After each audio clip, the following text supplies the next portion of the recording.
Just a couple comments regarding the flood data. So the pictures that you saw are really, really important for us. We make a model prediction. Mark's team has put a model together, said this is what's going to happen. Well, that's nice, but is it right? And so sometimes there's silver linings in things, and post-Ian, in the very beginning of October, we had a horrible 4-day nor'easter down here, maybe 5 days. And the tide never dropped. And so we had a massive amount of flooding. So it was kind of funny because I'm out trying to take pictures and I get down the street and I see some nut coming down the street and I think, who's out here? And it was Justine coming in the other direction. She had the same idea that I did. So we kind of got together and we drove around and we took a lot of pictures. But there's still visuals. So at some point in time, for those of you who are just down by the bay, you're probably going to see some stop signs or telephone poles or something with basically like rulers on the side. We're trying to get some visuals so when we look at an intersection, we not only know that it's flooded and, but we say, oh, it's 8 inches, it's 12 inches, it's 16 inches, because Mark's model actually predicts that amount. And so we will know if we're successful. We're going to take all the mitigation stuff, change the model, and the prediction is to basically make the tidal flooding go away. But we need the bulkheads and we need the outfall pipes. I mention it because any of you that are in flood-prone areas, if you if you see something, say something, but in this case, take a picture. And of course, if you're taking a picture, I know at least on my iPhone, it's going to have a date, time, everything on that. Justine is setting up a database that will sit here in the movie theater, but here in the borough. And there's also ways to get all the weather data that we can add to those photos. So years from now, if people are looking back and this, that, and the other, we're going to have some documentation. And this is really important when we try to get grants to do things, not just the grant to get the numbers, but the grant to do the work, that this is what we think is going to happen and why. So we can show that to the people writing the checks. So SHPOA members and neighbors and friends, you play a role in this. And see something, say something. In this case, you're knee deep in water, take some pictures, send them in to SHPOA, and they will become part of the database. I just wanted to make a few comments on other areas. Lagoon dredging. So when we dredged in 2017, we took out a little over 100,000 cubic yards. How many dump trucks is that? About 5,000. And the bridge still feels it.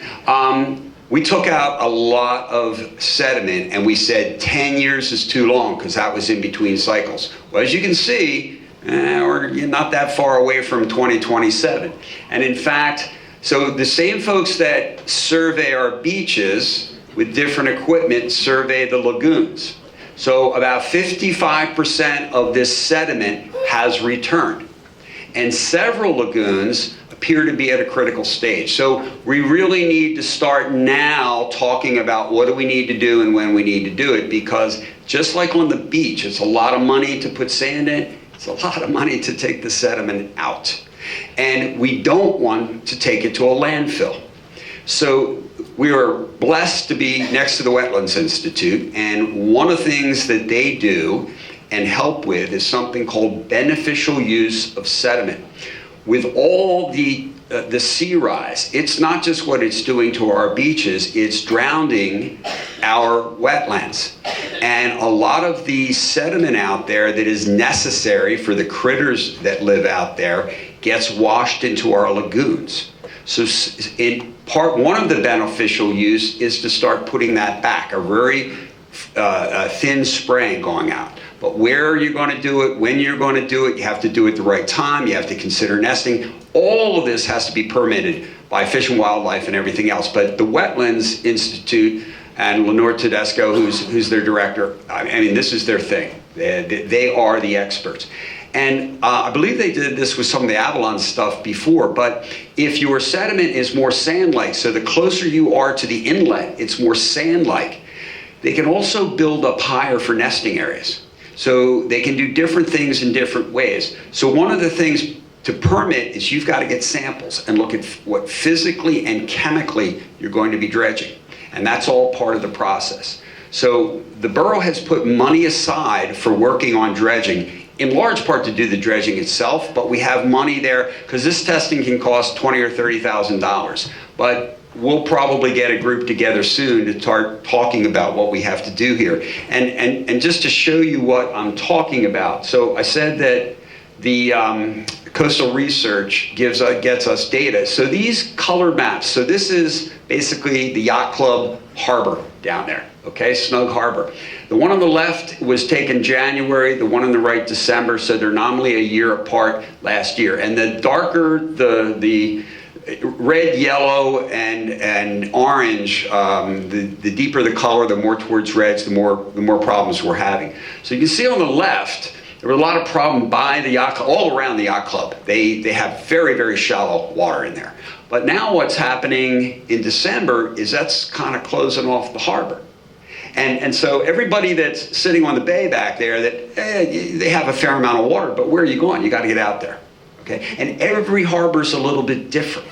So we use these data to try to plan what do we need to do, when do we need to do it. And so this is really, really valuable. And a lot of us, you know, beach and bay and all this stuff, you don't think of any high-tech stuff, but getting these information, and we can run some models on this as well, really helps us pinpoint what we need to do and where we need to do it. Because we want the biggest bang for our buck when we go out and dredge. So this is very, very important. So that's where we are with that, and we'll probably be getting together probably in the fall to start talking about this. Water conservation. So last year I told you, and this is the full year numbers because I didn't have in September. So up is bad. 2017 is our baseline. So 2018, 2019, pre-COVID, we were using a lot more water than we had in 2017. A lot of that is construction and so on and so forth. Bigger homes, more pools, so on.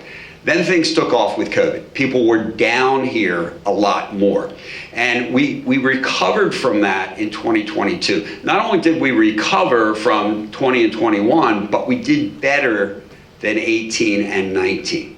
Now, as of today, our numbers are a little up from last year, not a lot, but we're just coming in, June, July, August, September. That's when water use is really high. And most of the water use, whether it's by the borough or by private owners, is irrigation. So back Rich was talking about the irrigation ordinance. That was part of it. That was wasted water. There's a lot of things you can do different than that lawn there, but that was wasted water. So as always, we encourage everyone to do whatever you can do to try to save the water, because as we draw from that aquifer, it backfills with seawater. We get our water from below. And if it backfills too far with salt, you got a problem. You can't drink it. What do? You do desalination. Where do you build a desalination plant in Stone Harbor? It's called Middle Township. And then you got to send all your water out, bring it all back. It costs a lot of money. So conservation has a positive economic benefit as well. So very, very important to be doing that. So the last thing I want to talk about, and we could have talked about this all day, but this is just, we're just going to give you a little feedback on our survey. So we had put out a survey that everyone should have gotten a month or so ago, right? So this is just a kind of a scene set for the survey. Today, left-hand side, we get 60% of our electricity by burning fossil fuel, mostly natural gas. We get 40% from nuclear out of Salem. We're one of the, if not one of the top states in the country in terms of electricity coming from nuclear. On the right-hand side is what the New Jersey Environmental Protection and the state is setting for our 2050 goals. So two things are happening. One, Electricity use, the map on this, is supposed to go up substantially, maybe 80%. Why is that? Because they want you heating your homes with electricity, not with natural gas. They want cars to be using electricity, not gasoline and diesel. So the electricity demand, not because of people, but because of shifting. Again, this is part of the plan. So where's that going to come from? This is the mix that they have laid out. And you can see, so solar is actually the largest amount. I've had questions, why are we doing solar? Solar is a huge part of the plan. Nuclear will stay. It'll drop only because we're adding so much other stuff. So nuclear is flat on an absolute basis, but it's dropping on a relative basis. Then if you look at wind, okay? Now notice it says offshore wind, and then there's this out-of-state solar and wind. What's that? The plan is to import a fair amount of wind from land wind from PJM, which is Pennsylvania, Jersey, and Maryland. It's an entity that manages part of the grid. So that was part of the plan. But obviously, quarter of this almost coming from offshore wind. So this was the plan that was set out by the state as part of their overall plan to reach their 2050 goals.